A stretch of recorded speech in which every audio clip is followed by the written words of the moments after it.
আমার বন্ধুরা, কোরআন শরীফের মধ্যে একটি সূরা রয়েছে, নাম হলো সূরা আর রহমান, যেটা আল্লাহ রাব্বুল আলামিন কাল কিয়ামতের মাঠে যখন হাসর নাসর শেষ হয়ে যাবে, বেহেশত করা হবে, সেই উদ্বোধনী অনুষ্ঠানের মধ্যে স্বয়ং আল্লাহ রাব্বুল আলামিন আর রহমান তেলাওয়াত করবেন। আর এই আর রহমানের মধুর বাণী কেমন হতে পারে? আর রহমান কে হতে পারে? রহমান কে হতে পারে? দয়ালু কে হতে পারে? দয়াল কে হতে পারে?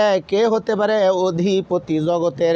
আর রহমানের মধ্যে আল্লাহ রাব্বুল আলামিন ঘোষণা করে গেছেন, আর রহমান শব্দটার অর্থ বিশ্লেষণ করলে হয় আমি পালনকর্তা, আমি সৃষ্টিকর্তা, আমি সংহারকর্তা, আমি রক্ষাকর্তা।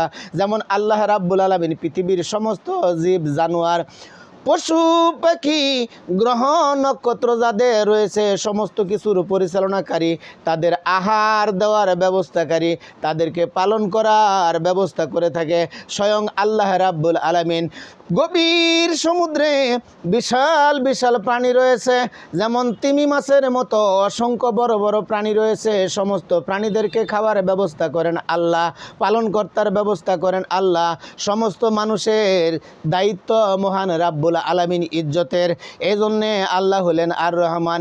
আল্লাহ পাক কোনো মানুষের মধ্যে ভেদাভেদ করে নাই, কে মুসলমান, কে খ্রিস্টান, কে হিন্দু, কে বৌদ্ধ, কে আল্লাহর নাফরমানি করে, কে আল্লাহর ইবাদত করে, কে আল্লাহকে ভালোবাসে, কে আল্লাহকে ভালোবাসে না, এরকম কোনো ভেদাভেদ আমার আল্লাহ কখনো করে না।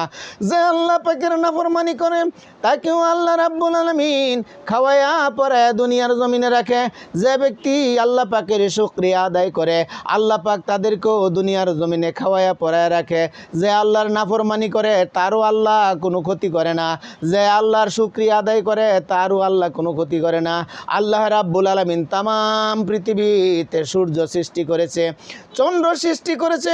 সূর্যের আলো শুধু মুসলমানের বাড়িতে যায় না, সূর্যের আলো শুধু আল্লাহর ওলিদের বাড়িতে যায় না, ইহুদির বাড়িতেও যায়, খ্রিস্টানের বাড়িতেও যায়, বৌদ্ধের বাড়িতেও যায়। সমস্ত সৃষ্টিকুলের প্রতি আল্লাহ রাব্বুল আলামিন সূর্যের আলো বিতরণ করেন, চন্দ্রের আলো বিতরণ করেন, আল্লাহ রহমতের পানি, যেই পানি ছাড়া কোনো মানুষ বাঁচতে পারে না, যেই পানি ছাড়া কোনো প্রাণী বাঁচতে পারে না, সেই পানিকে আল্লাহ রাব্বুল আলামিন সমস্ত সৃষ্টিকুলকে পান করান।